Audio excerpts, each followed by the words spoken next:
we are on to video number 3 in this series on how to paint fur by seeing in blocks. Now, just like last time, I want to make my reference image the same shape as the surface I'm going to be painting on. And secondly, I want to crop this differently. I'd like this kitty to have a little bit more room. Let's get started. I want to figure out my outline. What I'm doing here is simplifying this nice round cat shape into a bunch of straight lines. All that complicated stuff basically goes into one big line right there. This back line, one line. Ear line, one line. Now, just those 4 lines, I can figure out where this cat is going to go and get almost all of the shapes right. That looks like it's about there. And down here comes to, call that about a third, maybe not quite. Now, top of the head. What are we looking at? There's my halfway point. So it's in the upper quarter. It's going to come in somewhere around there. And then we've got this back line, which if I was imagine extending it all the way over there, it would almost meet our first line. Top of the ears. This ear angle. Chin, just below halfway. So this starts in from my line, goes out past my line, and comes back in. In from my line, out past my line, comes back in. Out for a little section between here and here. And then tucks in behind again. Let's make that a little darker.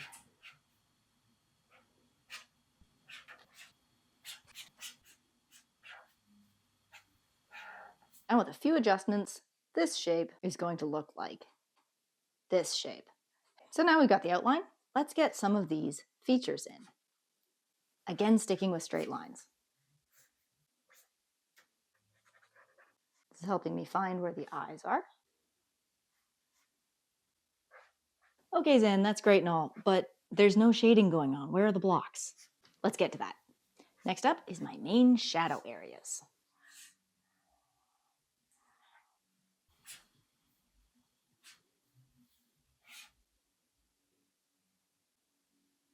Yeah, that looks about right.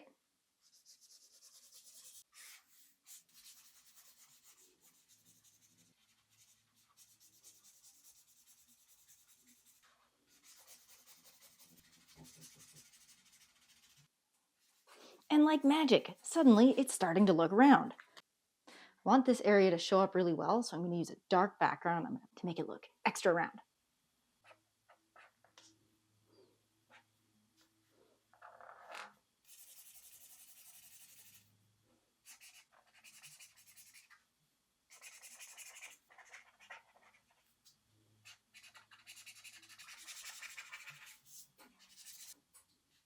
Okay, what's next? Where else is in shadow? And this is a little bit of a trick question, because if I squint at this all looks really light.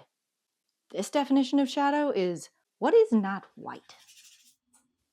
This is me realizing I used the wrong pen. These are supposed to be medium. Let me just change that.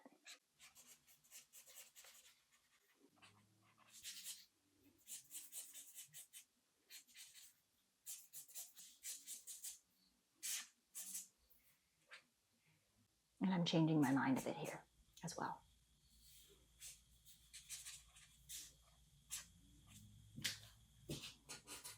There. We're going to call that medium. And now the light grays, looks like we're coming down here. This is called rim lighting. It's very popular because it's so dramatic. This is probably going to come in on this side too.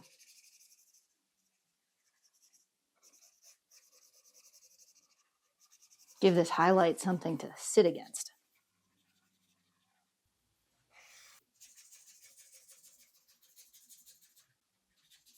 Now, last step. Where are the darks? I'm seeing eyes, perhaps most obviously, but also here, and this mouth area, and this ear triangle thing.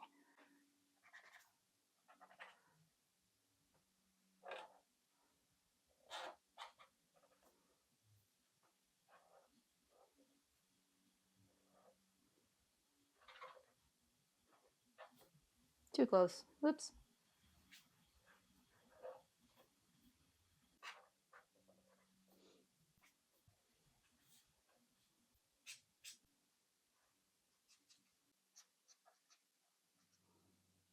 So I think you can see, even with this amount of shading, we're starting to get something that looks 3D. I can look for gradients within this. I notice that this gray is darker than this gray. And if I want to get really fancy, I can bring out a grayscale. I'm going to find which gray matches up with that right there. See, it's closer to this one than this one. And if I move that down here, I can see now it's lighter. Oops. And now it's that same dark again. So I've got a gradient of dark, light, dark. And wow, doesn't that make a difference? I can see that this area is lighter than this area.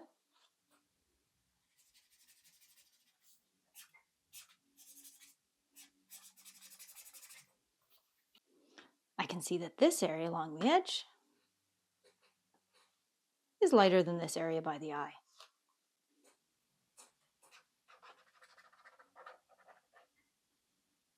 So the key with using value map like this is that I want to make sure that when I'm painting in my middle gray areas, I never wind up using a highlight lighter than maybe one shade higher.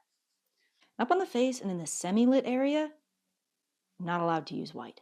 The only place I'm allowed to use white is up here, here, here, here, here, here, here, and a little bit up there. And this area is actually secretly also gray. Another cool thing about this, if you're doing this in color, when you're mixing colors for things like the ears, instead of mixing like a cadmium red with white like you would in the highlight, over here you mix it with whatever your gray is, and that's what keeps the values in line. So here's the painting I did from this value study, and you can see that even though there's highlights in here and I've got a whisker coming off here, none of these highlights are white. They're actually pretty dark gray. Even the whisker, it's just one shade up. Looking at this now, I can even see a couple of mistakes I made. Like, this doesn't need to be that dark. This doesn't need to be that dark. Over here, that probably shouldn't be that light. And I can see that because of my value study. So I hope you found that helpful. I'm going to take this painting and put it for sale in the show notes. Take a look if you're interested. And also in the show notes is a link to some instructions and courses that I offer. If you want me to do a breakdown of your reference photo in particular, maybe there's a way to do that. Thanks for watching, and I will see you next time. Bye.